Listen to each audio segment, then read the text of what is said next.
Assalamualaikum warahmatullahi taala wabarakatuh. Ya.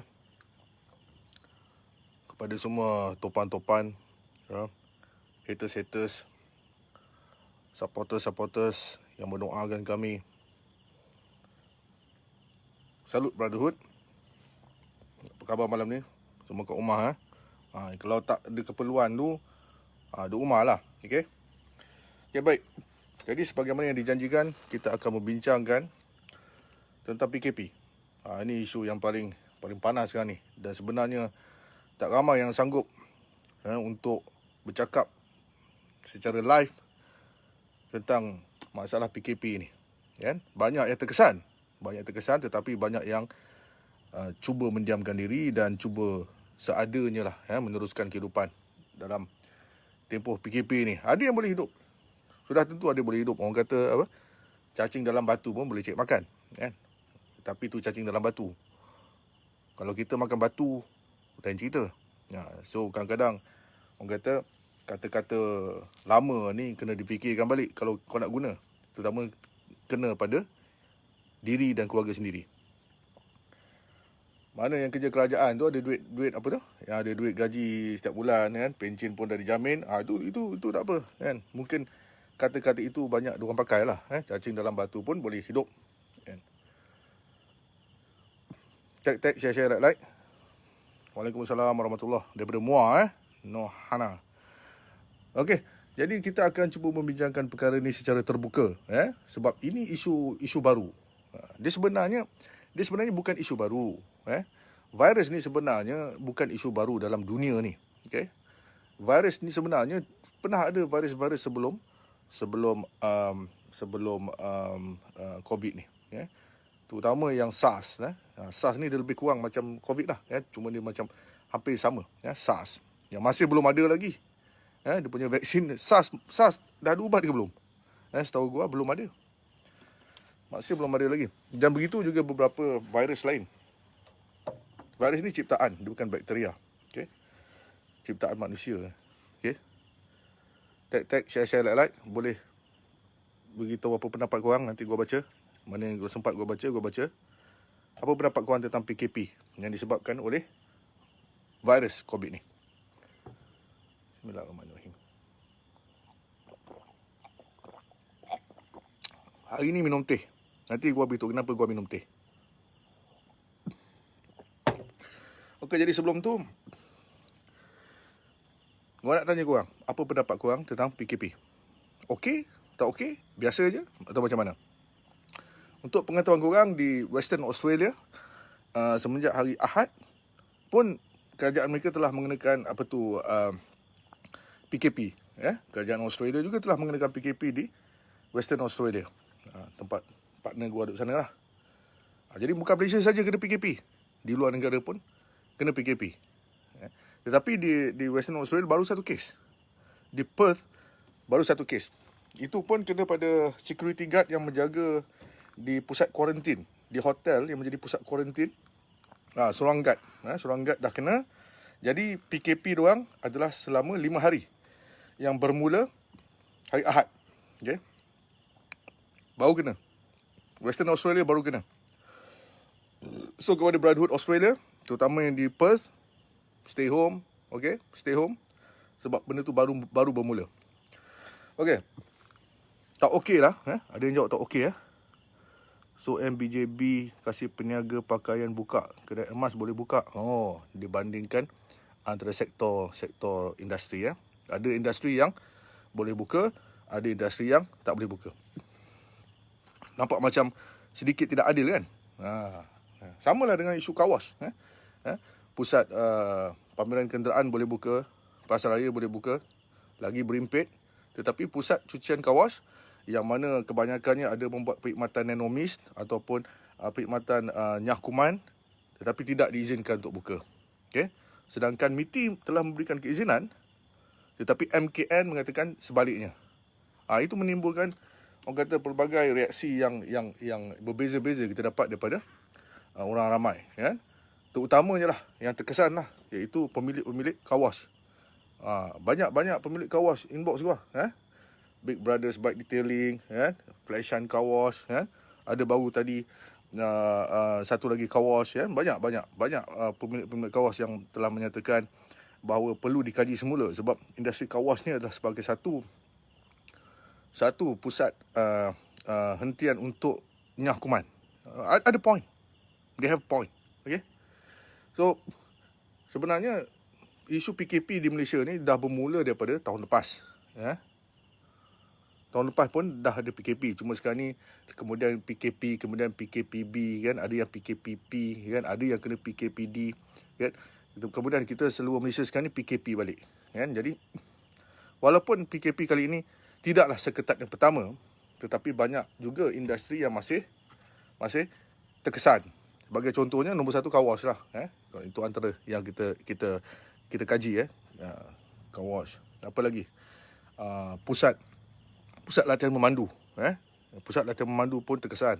Kena ingat, pusat latihan memandu ni adalah tempat pusat memberikan lesen untuk meluluskan student tu untuk lepas lesen memandu. Dan kebanyakan tenaga kerja pusat memandu ni, mereka tidak ada gaji tetap.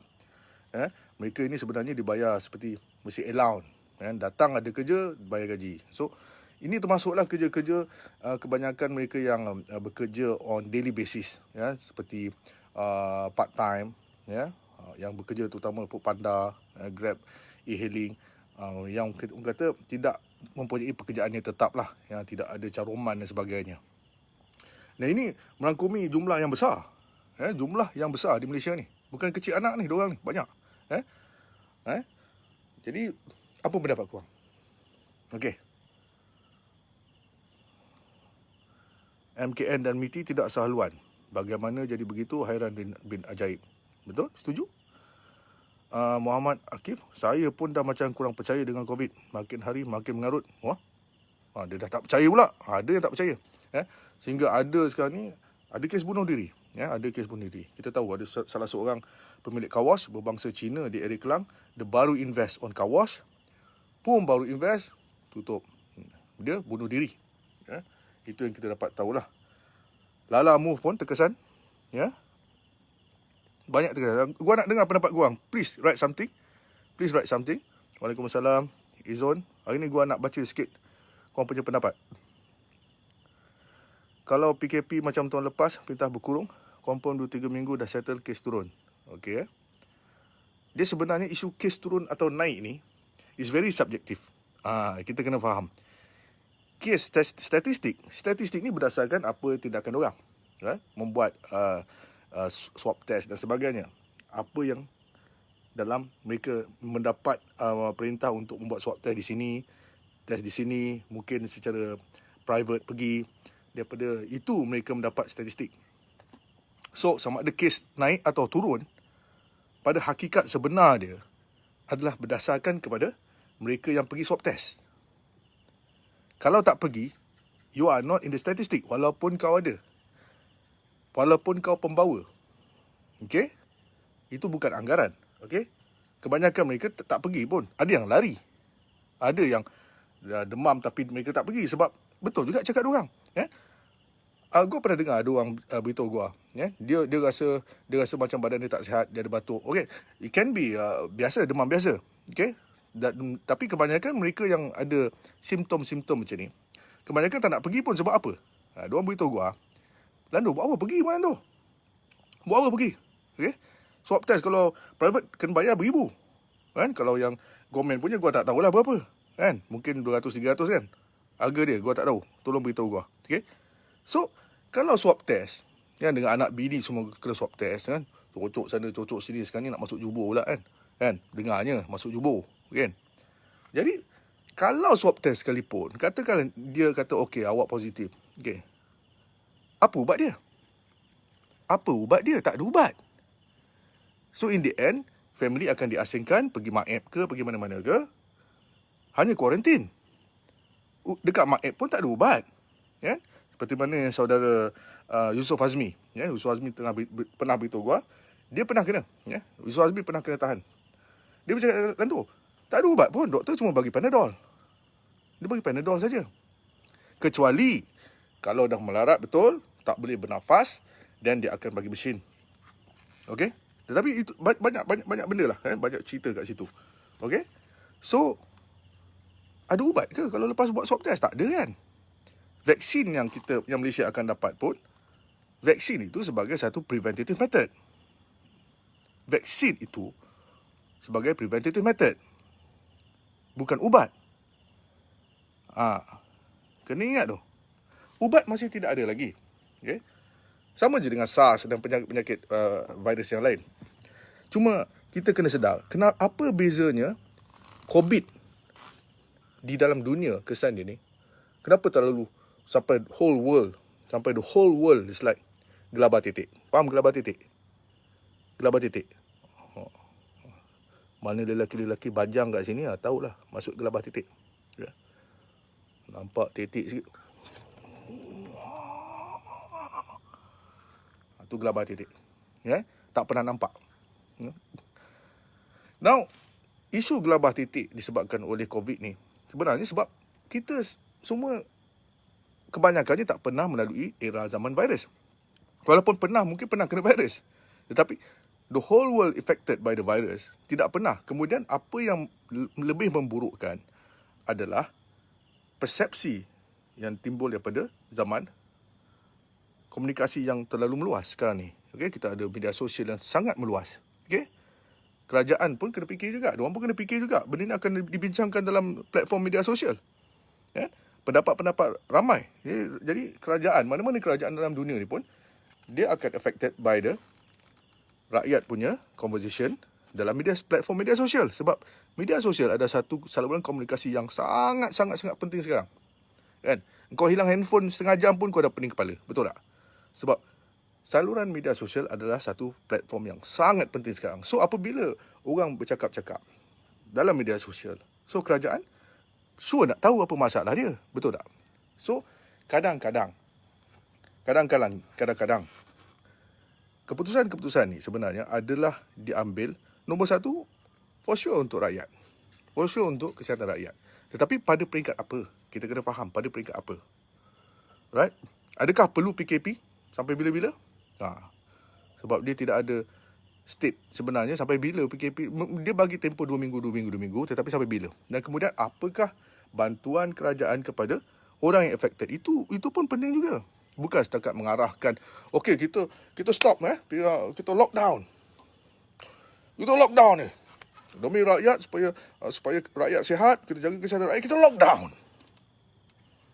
Tapi bila kau lockdown, apa yang kau bagi pada rakyat? Adakah setakat boleh keluarkan KWSP? Pada gua itu tak cukup. Sebab kalau kau hentikan perut nasi orang, kau kena bertanggungjawab. Ini basic. Basic manusia mana-mana pun. Kalau kau berhentikan kerja orang sekalipun, kau bos, kau berhentikan kerja, kau kena bagi dia some kind of benefit. Some kind of pampasan. Kau mesti ada. Kau tak boleh kata, okey kau berhenti kerja, mampus kau. Itu yang berlaku sekarang ni. Okey, kawas tak boleh tutup. Kawas tak boleh buka Habis kita nak makan apa? Itu lantak kau lah. Itu masalah awak. Awak carilah bisnes lain. Ni pusat memandu kena tutup ni. Macam mana ni? Minta maaf ni demi kebaikan semua Dia bagi dia punya nas, dia bagi dia punya sebab, tapi dia tak ada solution. Now ini jadi masalah sekarang ni. Inilah masalah di Malaysia sekarang ni. Apabila gelabah titik nak tunjuk yang dia boleh selesaikan, tetapi dia tidak ada solusi yang betul. Okey, awak tutup awak kena faham. Awak kena faham bahawa kawas ni dia boleh mengibatkan penyakit. Kan? Awak fikirlah macam mana awak nak hadapi hari-hari esok awak dengan family awak. Awak juallah bisnes awak ni. Awak cubalah bisnes baru. Buatlah bisnes nasi lemak tepi jalan sebagainya. Dia boleh bagi solusi, tetapi dia tak fikir masalah yang betul. Masalah orang yang ada kawas ataupun apa-apa perniagaan yang terkesan adalah stok dia, inventory stok dia. Kan? Kemudian kalau sekiranya dia ada loan, dia buat pinjaman pada orang lain. Okay? Sewa kedai, bayar gaji pekerja, bukan seorang dua. So mereka kena fikir sebenarnya dengan lebih mendalam. Sebab sebagaimana di Australia, gua sampai sekarang gua masih tengok berita pun, gua tengok berita Australia. Gua jarang tengok berita Malaysia, bro. Tak maaf lah, gua kena terus terang. Gua banyak tengok berita overseas. Gua jarang tengok berita Malaysia. Tetapi di luar negara, sebagai contohnya Australia, walaupun pergerakan mereka dikurangkan daripada tahun lepas. Daripada tahun lepas lagi, diorang dah dapat duit tau, benefit kepada rakyat. Sebagai contohnya, mana-mana perniagaan kecil yang affected, contohnya 30% kurang income syarikat kecil sebagai contohnya jurukamera. Okay? Sebab gua ramai member jurukamera. So, sekiranya pendapatan jurukamera kat sana kurang 30% ataupun sebagai pemandu teksi kurang 30%, dia akan top up. Dan member gua sana dapat satu bulan dalam 2,500 Aussie dollar. Satu bulan 2,500 Aussie dollar. Ini bukan duit KWSP. Ini duit kerajaan bagi. Duit kerajaan bagi. Kenapa tak boleh bagi? Sebagai contohnya KWSP. Kenapa tak boleh caruman KWSP yang rakyat buat terhadap KWSP? Duit rakyat, caruman kerja, kan? Pergi pada KWSP. All this while, KWSP memang dah buat investment on banyak sektor. KWSP bukan baru semalam buat. KWSP ni dah lama. Diorang dah invest kita punya duit, korang punya duit pada certain sectors. Pembinaan, pembangunan dan sebagainya. Kita tak tahu. Kan, aku bukan pengarah KWSP, gua tak tahu. Tetapi orang dalam mesti tahu punya. Mesti ada some kind of investment yang orang buat. Now, selama ni tak ada keuntungan ke? Mana pergi keuntungan dia? Mana pergi keuntungan dia? Investment. Budak main wukong pun kadang-kadang untung. Kan? Budak main wukong pun kadang-kadang untung.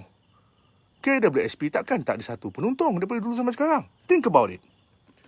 Takkanlah tak boleh bagi sedikit percentage daripada untung yang dah lama kau buat investment tu pada rakyat. Pada saat-saat sukar begini. Yang kau bagi, keluarkan duit caruman. Pada gua itu bodoh lah. Pada gua itu bodoh. Itu satu tindakan kerajaan yang pada gua cetek akal. Kau bagi rakyat tengah susah, tak ada kerja, kau bagi dia keluarkan dia punya simpanan hari tua dia. Kau beritahu gua, sesiapa dalam ni boleh beritahu gua itu tindakan bijak? Adakah itu tindakan bijak? Adakah itu tindakan membantu sebenarnya? Atau sebenarnya akan menyukarkan pencarum ni pada hari kemudian nanti? Memanglah sekarang kita rasa, best dapat RM10,000. Memang rasa lega sikit. Alhamdulillah dapatlah duit untuk makan esok. Tetapi, is that what is all about, KWSP? Think about it. Berbilion duit rakyat, betul. Fedri Fed. Berbilion duit rakyat dalam tu. Kenapa nak ditahan duit rakyat? No, maksud gua, bukan ditahan. Duit simpanan kau tu simpan kat sana. Bila kau dah tua nanti, kau boleh keluarkan. Maksudnya, duit yang kita carum kat sana, mana-mana pencarum, diorang dah invest pada some kind of sectors. Keuntungan tu, share lah. Bagilah sikit time-time susah begini. Ataupun adakan platform-platform lain. Gua tahu ada beberapa platform kecil. Kita panggil platform kecil sebab dia tidaklah membantu sangat. My Selangor ada buat.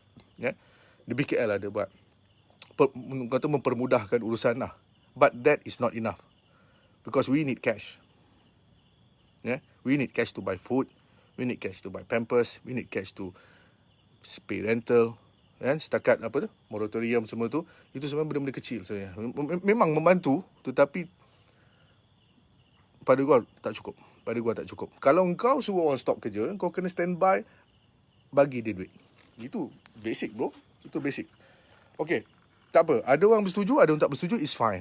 Okay, ini satu perbincangan. Okay, kita tak kata semua yang kerajaan buat salah. Sebagaimana SOP, pakai sarung mulut, jaga jarak, gua sokong. Kan? Gua sokong. Untuk keselamatan kita, gua sokong. Apa yang frontliners buat, kita salut. Okey? Tetapi kita cuma membincangkan, adakah jalan yang lebih baik sebenarnya? Okey, sebagai contoh. Gua bagi contoh. Yang ramai sebenarnya yang dah kena COVID ni. Seriously, sebelum kerajaan umumkan tu, sebenarnya benda tu dah ada kat Malaysia. Setuju atau tidak? Sebenarnya dah ada kat Malaysia. Cuma kerajaan baru sedar tahun lepas. KKM baru detect tahun lepas. Tapi in the meantime, dengan waktu tu baru first time PKP baru nak set up tempat pemindahan, baru nak set up pakaian untuk pekerja, baru nak set up roadblock dan sebagainya, benda tu sebar. Benda tu dah tersebar. Dan gua percaya setiap daripada kita pernah jadi pembawa. Cuma Sama ada kau sihat atau kau tak sihat je. Mana yang berisiko tinggi, umur 60 tahun ke atas, 50 tahun ke atas, ada penyakit yang sebelum ni, penyakit paru-paru ke, terlalu banyak smoking ke, waktu muda-muda dulu. Ini adalah golongan yang berisiko tinggi. Kebanyakan yang pernah kena, sebenarnya kalau dia kena pun, kalau dia sihat, dia cuma ada simptom yang very mild. Kadang-kadang tak ada simptom langsung. Tak ada simptom langsung. Now, benda ni benda baru. Sukar untuk kita nak decide, nak bagi decide. KKM pun sebenarnya tak boleh decide orang ni akan kena atau tidak. Nobody will know. Nobody will know. Ada orang tu, satu pasangan, kan? Isteri kena, suami tak kena. Malam-malam tidur sama-sama, suami dia sampai habis tak kena. Baby kecil, ada yang tak kena. Walaupun tinggal dengan mak dia yang kena. So, nobody will know for sure. Itu nombor satu. Nombor dua, tidak ada ubat. Sampai sekarang, vaksin coming. Tetapi you dah stop. You dah stop. Banyak juga sektor-sektor yang menimbulkan keresahan pada hati orang yang bekerja, yang bayar gaji, kerja hari ini. Golongan B40 pun terkesan juga. Okay? Kita faham, dan kita terima kasihlah bantuan beras macam baru-baru ni di BKL Hari Wilayah Persekutuan ada bagi beras. Very good. Apa yang membantu tu kita support. Apa yang membantu tu kita salute. Tetapi jangka masa panjang dia bagaimana?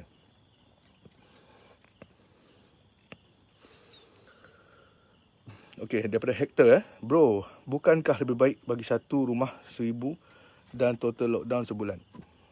Hakikatnya MCO sudah gagal dan tiada beza sekarang pun. True? Gua bersetuju? Ramai tanya apa pendapat gua. So sekarang ni kita dah cerita bla bla bla bla tadi. So sekarang ni gua cerita pendapat gua. Okay, sebab ramai minta pendapat gua. Gua admit I'm not the best. Okay, cuma gua selalu belajar tengok apa benda yang gua tengok. Gua belajar daripada apa gua tengok, apa gua alami selama gua hidup dalam dan luar negara. Now, dia begini. First, kita kena akui hakikat bahawa tidak ada ubat lagi. Tak tahu bila ada ubat. Vaksin is preventative method. Nombor dua, ramai terkesan. Okay?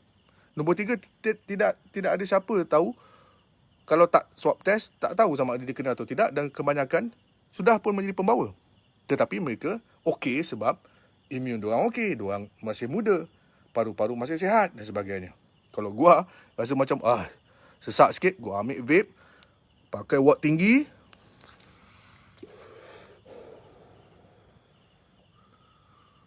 bagi bakar panas dalam sikit. Sebab benda tu panas. Logik tak logik? Okay, but never mind. Okay, itu biar KKM tentukan. Okay, now, teh. Pernah minum teh? Pernah minum teh? Ini teh. Okay. Dalam teh, kalau kat kampung, bukan Lipton, dia ada serbuk. Ya, ada serbuk. Now, kalau kita tuang saja, terus, serbuk ada. Dia ada serbuk. Okay, bercampur.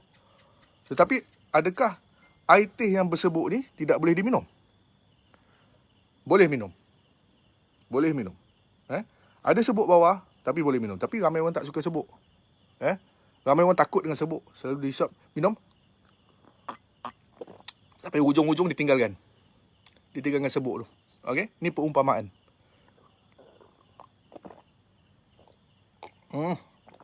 Damnya. Now, serbuk yang sedikit ini, sebagai contohnya orang yang kena. Sebab ramai kena, tetapi yang betul-betul terkesan, betul-betul yang kena sakit ni, betul-betul sikit saja. Yang mati pun sangat sedikit. Yang sembuh banyak. Yang kena tahan dekat Mak tu banyak. Tapi yang sembuh pun banyak. Memanglah hari ni jangkitan 5,000, 6,000. Sure, tetapi adakah seluruh air ni kita akan buang? Nah, itu persoalan dia. Adakah tindakan tu kepada semua? Adakah itu bijak? Pada gua senang. Kau ambil penapis, kau tuang air teh, kau dapat sedap. Now, kalau kerajaan tu bijak, pada gua, dia akan fokus pada benda sikit ni. pada orang yang berisiko. Fokus pada yang berisiko. Yang lain dah kena. Color dah tukar. Tapi kita masih boleh minum. Kita masih boleh bekerja. Kita masih boleh berfungsi sebagaimana rakyat biasa. Setuju atau tidak? Kita masih boleh minum. Kita masih boleh berfungsi. Makan ubat Panadol je. Sebab KKM pun bagi Panadol je. Okay? So, logik pada hemat gua, pada pendapat gua yang bodoh ni. Kalau disebabkan oleh berapa persen yang meninggal disebabkan oleh COVID. Itu pun bukan semuanya yang dekat sana yang mati tu sebab COVID purely. Macam itu kes doktor yang meninggal dekat atas meja. Ramai kecoh. Wah, ni doktor yang handle kes COVID ni dah mati. Semua kecoh. Padahal dia bukan mati sebab COVID. Dia mati sebab perkara lain. Now, benda ni susah untuk kau define. Okay? Tetapi, basically, berdasarkan statistik yang KKM sendiri bagi, ramai yang masuk, ramai yang keluar juga. Ubat tak ada. Tak ada ubat pun. Yusof Azim pun dah cakap tak ada ubat pun. Okay? So, adakah tekanan perlu diberikan kepada seluruh kita yang masih boleh berfungsi seperti biasa? Kena tutup kedai, kena gulung tikar, kan? Ada yang bergadai, ada yang bergaduh anak bini, bercerai pun ada, kena jarak jauh-jauh, bini kat Johor, laki kat Kedah, tak boleh berjumpa. Adakah tekanan-tekanan ini perlu? Apa pendapat korang? Atau perlukah kerajaan fokus pada sebilangan yang kecil ni saja, yang berisiko? Boleh fokus pada yang sikit. Sebab kebanyakan orang yang berisiko ni, orang yang berpenyakit ni, seperti pesakit paru-paru dan sebagainya, mereka dah ada rekod dekat hospital. You boleh cari. Now fokus. Dan penempatan sementara tempat pindahan pusat pemindahan pesakit-pesakit COVID ni, you boleh bangunkan tempat tu untuk fokus pada orang yang betul-betul terkesan dengan penyakit COVID ni. Daripada kau ambil semua sampai dah tak tempat, sampai ramai aku dengar, tempat ni dah penuh, tempat hospital ni dah penuh, hospital ni dah penuh. Kesian jurawat sana. Jurawat sana juga kesian juga. Berapa banyak nak handle tu? Dengan tak cukup tidur semua tu. Sebab tu kau cakap, bila kita cuba menyelesaikan masalah, kita jangan terlalu follow dunia. Kita kena cuba out of the box. Kita cuma fikir mana logik dan rasional dia. Sebagai contoh, kalau kau tanya anggota bomba, mana-mana abang bomba boleh tak setuju dengan gua lepas ni. Okay? Nak memadamkan api kawasan satu rumah terbakar. Now, adakah kau tembak pakai air terus? Tak. Nombor satu, kau kena cek mana punca kebakaran. Nombor satu, cek mana punca kebakaran. Mana where it starts. Ibu dia. Betul tak abang bomba? Okay? Nombor dua, kau kena cek jenis kebakaran. Punca dia, adakah itu jenis daripada elektrik? Adakah kebakaran itu berpunca daripada benda-benda yang terbakar biasa? Kain terbakar, selimut terbakar. Kalau elektrik, cara kau sembuh dia lain. Tak sama dengan kau bakar biasa. Kau kena pakai karbon, hidrogen ke benda. Aku tak tahulah, tapi dia kena pakai benda lain lah, bukan air lah. Ya? Kalau sumber dia daripada petrol, kau kena pakai yang sesuai. Kau tak boleh tembak air, merebak lagi api tu. So, tidak semestinya satu cara untuk menangani masalah itu boleh digunakan untuk semua. Mungkin ada cara lebih baik. Dan sekiranya Malaysia, pada gua, sekiranya Malaysia sebagai satu-satunya negara yang fokus kepada masalah yang mereka yang berisiko tinggi ini saja dan membuka industri, tetapi menetapkan SOP. SOP mesti ada. Pakai mask mesti ada, jaga jarak, itu mesti ada. Itu wajib ada. Tapi gua cakap, sekiranya Malaysia dalam keadaan satu dunia lockdown, tapi Malaysia kita sedikit open. Sedikit open, think about it. Sektor pelancongan, kita akan menjadi satu-satu negara yang dapat mengubah senario orang tak ada kerja kepada satu-satunya negara yang ramai orang datang, pelancong datang. Tetapi mengamalkan SOP. Mengamalkan SOP mesti ada. Cuma kita fokus kepada mereka yang ni, sikit ni. Tapi kalau dekat airport tak lepas, janganlah bagi masuk.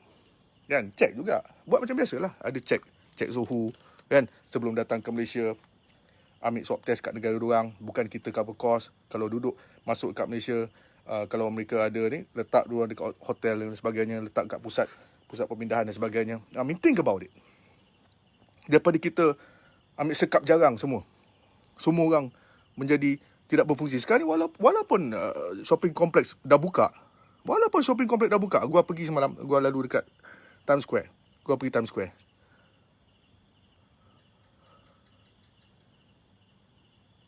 Kedai buka, tapi tak ada orang. Now kerajaan rugi 2.4 bilion hari-hari, bro. Think about it. Kerajaan rugi 2.4 bilion every day. Sebab kau sekap jarang. Kau pukul rata semua. Think about it.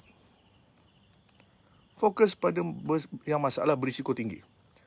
60 tahun ke atas, ada penyakit paru-paru, kan? Ada penyakit-penyakit lain. Think about it. Focus on this. Yang lain buat macam biasa. Tetapi SOP maintain. Kalau Malaysia, pada gua lah, kalau Malaysia satu-satunya negara yang boleh buat satu sistem yang berlainan daripada dunia lain, daripada negara-negara lain, kita akan menjadi satu negara yang mengambil kesempatan di atas ni untuk menjadi negara yang dapat banyak pelancong.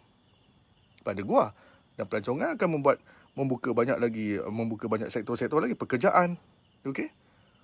Hotel-hotel boleh buka, pasar raya kembali penuh. Okey, tetapi SOP kena jaga. SOP macam gua cakap, SOP kena jaga. Itu penting. Bukan gua cakap semua boleh datang jaga macam biasa.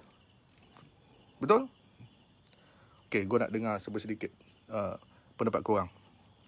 Siapa setuju dengan gua, tekan like. Irfa Fazil, ini bukan sekap jarang dah, cik. Ni boh tuba terus. Betul? Kan? Kita masih boleh berfungsi. Kita bukan menjadi tidak berfungsi. Kita manusia yang, sebab kalau gua pembawa sekalipun, gua masih boleh berfungsi dengan normal. Mengapa kita menghadkan aktiviti manusia masih boleh berfungsi dengan normal ni macam orang sakit? Why?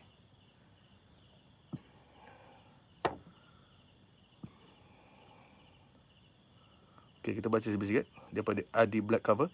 Federal yang suruh 10 hari. Kak Ye suruh kuarantin rumah. Berlakulah kes kluster pasal kerajaan federal dengan state dah lalai. Now gua bersetuju dengan beberapa yang cakap itu dah penat buat. Betul? Masa PKP pertama. Gua rasa semua orang setuju. PKP pertama ramai yang berkorban. Kita ramai yang tak keluar rumah. Lepas tu kau buat PRU dekat Sabah ni. Now, waktu benda tu kecil, macam gua cakap tadi, cara kau handle masalah ni berbeza mengikut time factor, jumlah yang kena dan sebagainya. Macam bomba tadi. Bukan cara kau padamkan api yang berpunca daripada kebakaran elektrik dan punca api yang punca daripada kebakaran biasa sama. Berbeza. Okay? So, katakan kalau masa benda tu baru mula, macam kita PKP mula-mula. Okay, 2 minggu. Gua rasa boleh kata majoriti kita semua duduk rumah. Betul? Kita semua duduk rumah. Masa tu memang drop gila. Itu boleh. Masa mula macam Australia sekarang tengah buat. Baru seorang kena semua duduk kat rumah 5 hari. Tapi kerajaan bayar diorang tau.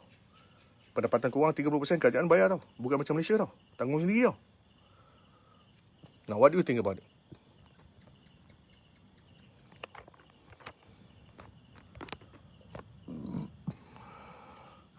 Okey, daripada Fakrul Tahir. Negara Brunei dah selesa solat berjemaah rapat-rapat. Tapi fikir balik, negara Brunei ni dah amalkan PKP sejak azali. Jam 8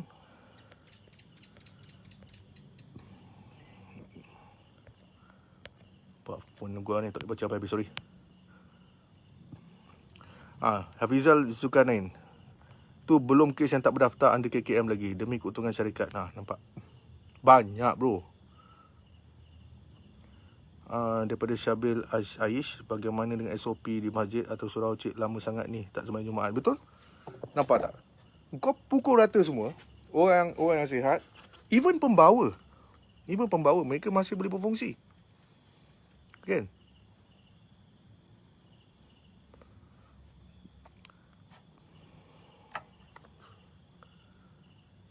Okey, daripada Muhammad Zirul. Baguslah cip PKP. Kurang sikit maksiat.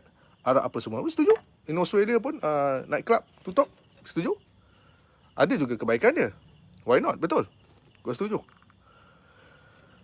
Khairul daripada bab PRU Sabah memang awak sokong. Nampak. Kita dah betul-betul, kita dah follow the guideline, follow semua last. Timbullah kluster ni. So sampai bila? Persoalannya sampai bila? Tokek kilang degil. I don't know about that. Okay. Punca utama kluster COVID tak nak pula shutdown sektor pembangunan. Banyak pekerja asing, betul. Malaysia banyak pekerja asing, setuju. Australia sektor pembinaan diorang semua warga sana. Jarang lah, ada warga asing tapi jarang sekali. Okey, daripada Adi Didi, cip aku nak jual barbershop dah tak boleh tanggung. Barbershop pun kena. Barbershop, kedai salon, banyak yang dah jual jubur. Orang dengar banyak yang dah jual jubur. Sedih. Bismillahirrahmanirrahim.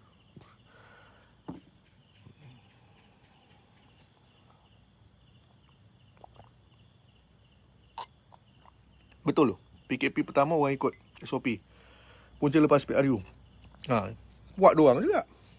Lepas tu semua kena pukul rata. Mana boleh. Kan? Ini menimbulkan, orang kata, perasaan tak puas hati tu ada lah. Sebab masih boleh berfungsi. Kan? Sebagai manusia, kita masih boleh berfungsi. Tak boleh pukul rata. Kan? Kemudian orang tanya, kenapa kawas tak boleh buka? Kan? Sedangkan night market boleh pula kau buka ramai-ramai. Kan? Night market kau tahulah situasi dia macam mana kan. Kau cakap SOP macam mana pun takkanlah jalan satu jalan tu je. Kan? Tengoklah sendiri. Kan? Jangan dengar cakap landu, kau pergi tengok sendiri. Kan? Barber pun Zam gunting rambut pun dah banyak terkesan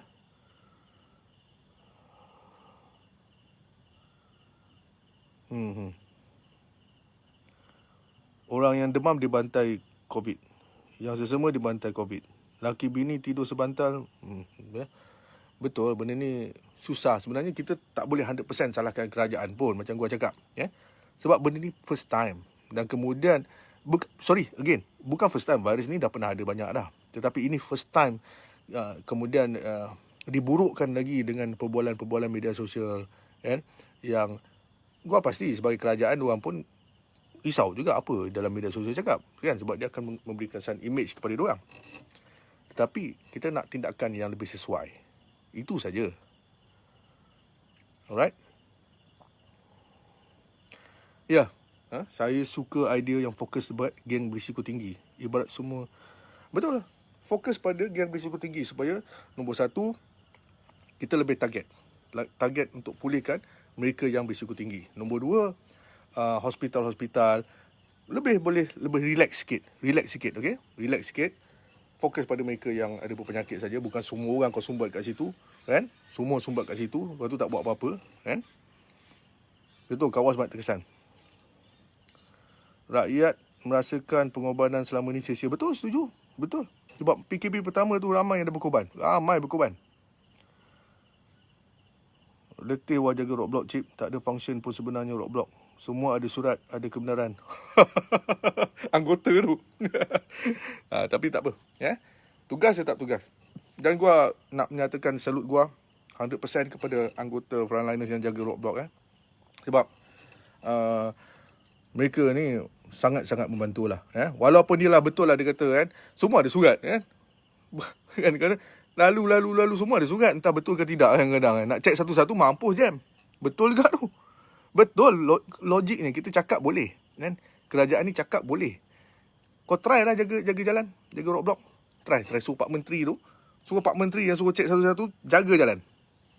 Tengok boleh ke tak kau kontrol. Tak payah dekat KL lah, kau bagi Setia Alam je. Bagi Setia Alam kau cek satu-satu surat miti semua tu. Betul. Dengan time balik kerja macam mana. Kan? Kantung dana kerajaan pun dah haus agaknya. Itu bukan masalah kita orang. Itu bukan masalah kita orang. Pencarum dah carum dalam KWSP. Selama ni ada investment pada sektor-sektor mana kita tak tahu. Kita tahu patut ada percentage untuk kita. Apalah salahnya sekiranya keuntungan yang selama ni bagi balik pada rakyat.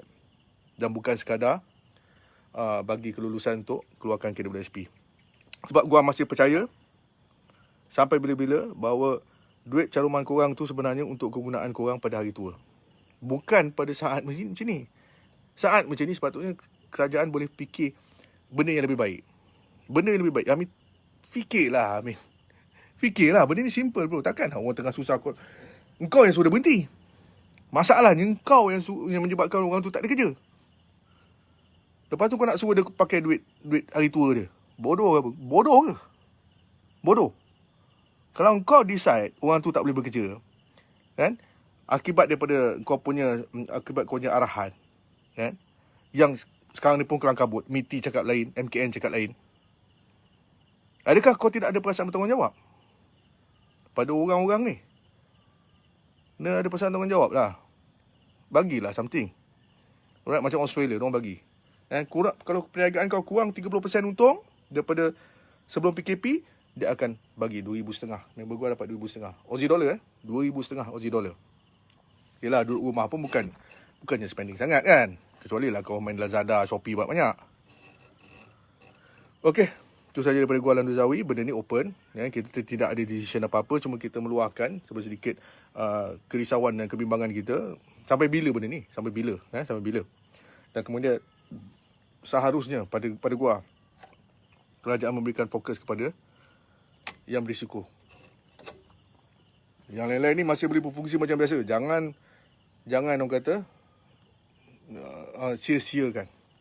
Jangan sia-siakan tenaga, orang kata ramai orang yang masih berfungsi now duduk rumah do nothing. Think about it. Ya betul.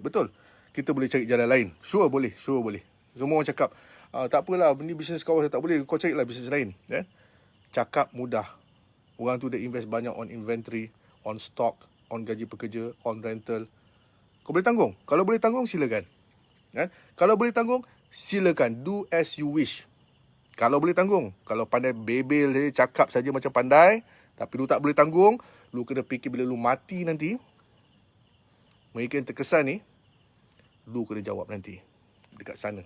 Mahkamah sana nanti. Bukan mahkamah sini. Mahkamah sana nanti. Lu kena jawab one by one. One by one tau. Sebab tu susah jadi pemimpin. Sebab tu gua tak nak jadi leader. Susah sebab gua tahu akhirat nanti gua kena tanya.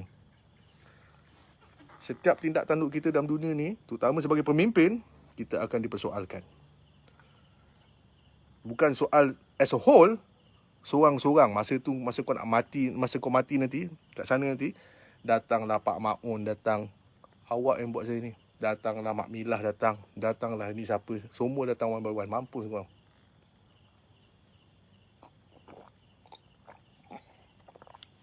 Jawablah kau. Okay, tag. Share. Like. Assalamualaikum warahmatullahi wabarakatuh. Salut brotherhood.